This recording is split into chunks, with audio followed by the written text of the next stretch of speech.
We begin tonight with news from Sacramento. On this International Workers' Day, commonly known as May Day, hundreds of long-term health care workers took to the state capitol today to call for higher wages and better working conditions. 17's Capitol correspondent Eitan Wallace spoke with attendees and joins us with their message for state leaders.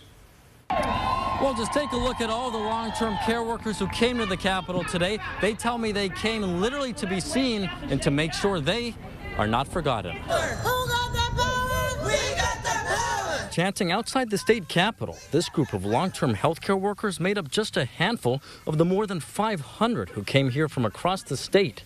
Their message? The pay for in-home support services is not enough. Sabrina Bishop is an in-home long-term care provider from San Diego. She says she and the vast majority of the more than 500,000 in-home care providers across California earn minimum wage or just above it.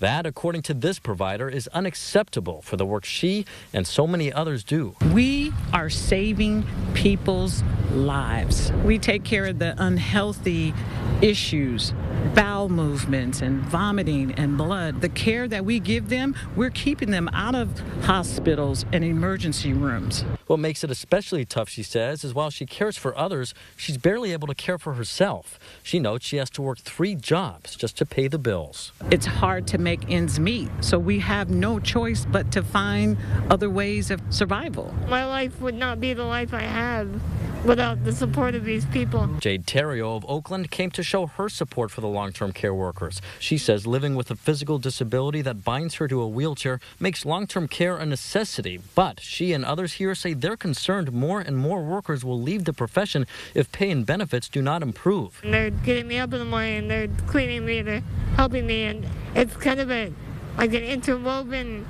relationship, and you know, I don't want to see them suffering. That's why the SEIU 2015 Long-Term Caregivers Union is fighting for legislation that would change part of the wage bargaining process. Currently, negotiations take place at the local level separately, county by county. But advocates here want to see it brought to the state level that would lead to one encompassing statewide negotiation. That's critical to driving a 21st century standard of care, given that so many of these jobs have been so low paid for so long. But some opponents have pointed out the state cannot afford any increase at this time while it faces a multi-billion-dollar deficit. We can find money for everything else. Never forget us. And the reason why I say that is because either you or one of your family members will need us one day. And in the past, Governor Gavin Newsom has expressed support for these workers. Now, we reached out to his office to ask for his take on the specific legislation they're fighting for, but we did not hear back as of news time.